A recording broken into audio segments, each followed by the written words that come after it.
অসুস্থ বা মানসিক ভারসাম্যহীন ব্যক্তিকে ভুলভাল বুঝিয়ে দলিল করে নিলে আইনগতভাবে সেই দলিলটি বাতিল করার জন্য আদালতে মামলা করতে হবে। এক্ষেত্রে অসুস্থতার সুযোগ নিয়ে ভুল তথ্য দিয়ে দলিলটি সম্পাদন করা হয়েছে এই কারণটি উল্লেখ করে দলিলটি অবৈধ ঘোষণা করার জন্য দেওয়ানি আদালতে মামলা দায়ের করতে হবে। প্রথমত, দলিল বাতিলের জন্য আদালতে মামলা, দলিলে বৈধতা চ্যালেঞ্জ করে দেওয়ানি আদালতে মামলা করতে হবে।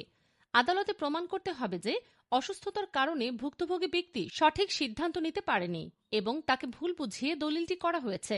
চিকিৎসা সংক্রান্ত প্রমাণপত্র: অসুস্থতার সময়কার চিকিৎসকের প্রমাণপত্র, যেমন শারীরিক ও মানসিক অবস্থা সংক্রান্ত রিপোর্ট, ভুক্তভোগীর অসম্মতিসূচক কাজ করার সক্ষমতা ছিল না, এই বিষয়গুলো প্রমাণে সহায়ক হবে।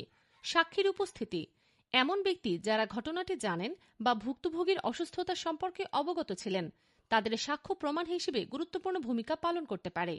আইনি পরামর্শ: একজন দক্ষ আইনজীবীর পরামর্শ নেওয়া অত্যন্ত জরুরি, যিনি এই ধরনের মামলা পরিচালনায় পারদর্শী।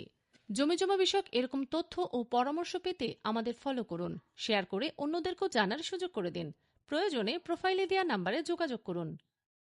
অসুস্থ বা মানসিক ভারসাম্যহীন ব্যক্তিকে ভুলভাল বুঝিয়ে দলিল করে নিলে আইনগতভাবে সেই দলিলটি বাতিল করার জন্য আদালতে মামলা করতে হবে।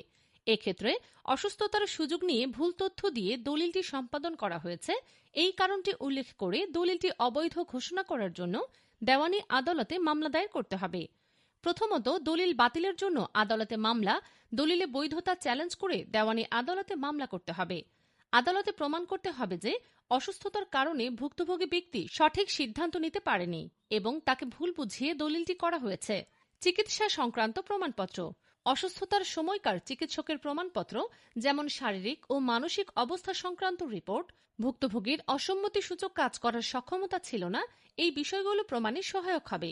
সাক্ষীর উপস্থিতি: এমন ব্যক্তি যারা ঘটনাটি জানেন বা ভুক্তভোগীর অসুস্থতা সম্পর্কে অবগত ছিলেন, তাদের সাক্ষ্য প্রমাণ হিসেবে গুরুত্বপূর্ণ ভূমিকা পালন করতে পারে। আইনি পরামর্শ: একজন দক্ষ আইনজীবীর পরামর্শ নেওয়া অত্যন্ত জরুরি, যিনি এই ধরনের মামলা পরিচালনায় পারদর্শী। জমিজমা বিষয়ক এরকম তথ্য ও পরামর্শ পেতে আমাদের ফলো করুন, শেয়ার করে অন্যদেরকেও জানার সুযোগ করে দিন। প্রয়োজনে প্রোফাইলে দেওয়া নাম্বারে যোগাযোগ করুন।